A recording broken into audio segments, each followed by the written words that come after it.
Right now, joining us on the phone is Timone Davis, the coordinator of ReCiL, Reclaiming Christ in Life, young adult ministry for the Archdiocese of Chicago. And thanks so much, Timone, for being with us today.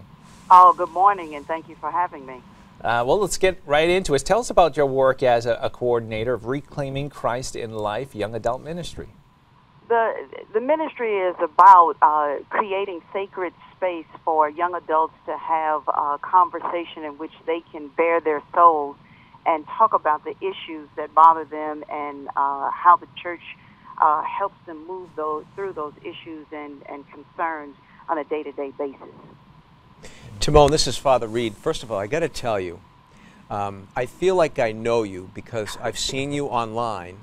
I've heard you preach. I haven't been there personally, but you have an incredible gift, and I want to start by thanking you for that, for the way that you share your faith in such a powerful way.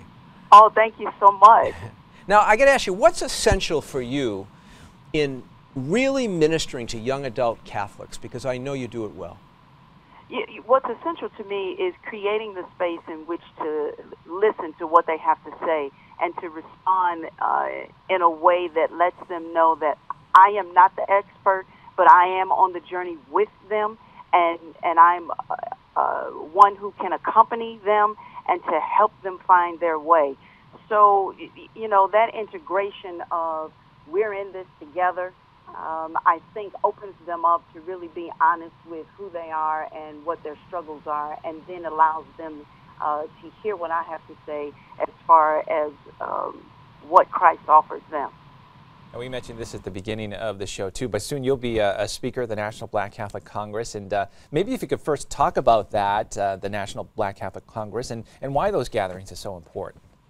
The National Black Catholic Congress began as a lay movement of African American Catholics who were really trying to come together to figure out how do we evangelize ourselves, speak to the issues and concerns that we have in the Catholic Church. And so it happens now, like every 5 years, that they're convened around the United States. And I think it's quite important to really help people come together to understand that even in your various pockets around the United States, we have a commonality, and that is our faith. And we come together and say, how do we express that through who we are as African Americans, given our history here in the country? You got to look for Shannon Muldoon. Shannon's going to be representing us there, so you'll have to keep an eye out for her. I sure will. Now, Timone, I know that for all of us, Jesus Christ is our greatest inspiration. But for you, as one who ministers to young adults, as one who is a real believer and one who is on the journey, as one who preaches so powerfully, have there been people in your life who are inspirations to you? You know what? Most definitely. There was the priest who helped me, nudged me on this journey, Father Donald Eyre, who was the pastor at the time at St. Elizabeth Catholic Church, really nudged me and said, you have a gift that needs to be shared, and he helped nurture that for me. Sister Dr. Jamie T. Phelps has really been inspirational. I really have to say my mother, Gaynell Burrell, has really just been that undercurrent that has kept me grounded and focused.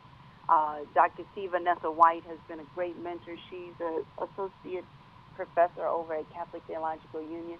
So those are just to name a few people who have just really been there for me and have encouraged me and journeyed with me. I was curious, Timone, too, about your faith journey as well. And when did you start to sort of get on fire with your faith and sort of take it to the next level to become a speaker to, reach out to the youth? I started my journey in my mid-30s, so, it's really important that we pay attention to young adults because they're really trying to tap in at that particular time. So in my mid-30s is when I would say I caught the Spirit and was set on fire, and it was because of the struggles that I had as a young adult that encouraged me and keeps me passionate for ministry with young adults now. Have you ever spoken at a Theology on Tap, by the way? Yes, I have. Yeah, you know, I've done that a number of times, and I can't say that I've had a lot of contact as a priest, with young adults, except, typically in a parish at Mass and everything. But in those occasions when I've spoken at those events, I'm always, as you've described, so taken with the faith and with the commitment of young people. So, anyway, can I ask you one final question, Timone? Oh, yes, please do. Where can people learn more about your work and also the Archdiocese? They can learn more about my work by visiting a website that we just started called Connection to Faith, and yamchicago.org. So there are actually two websites that are really going on here in Chicago. The connectiontofaith.com is a new one that we're getting started to give young adults the power themselves to put things up and say what's going on in Chicago. And then yamchicago.org is the main site or main page where they would learn about the various things that the diocese is trying to incorporate for them. Perfect. Well, thank you. We put that website up on the screen so everyone can read it and copy it down. We really appreciate your time. I know that you got a lot going on, and Timone, we look forward to being with you at the National Black Catholic Congress in Indianapolis in just a couple of weeks, isn't it? Yes, actually just next week. There you go. Look forward to seeing you there. Look out for Shannon Muldoon. I sure will, and thank you so much. Okay.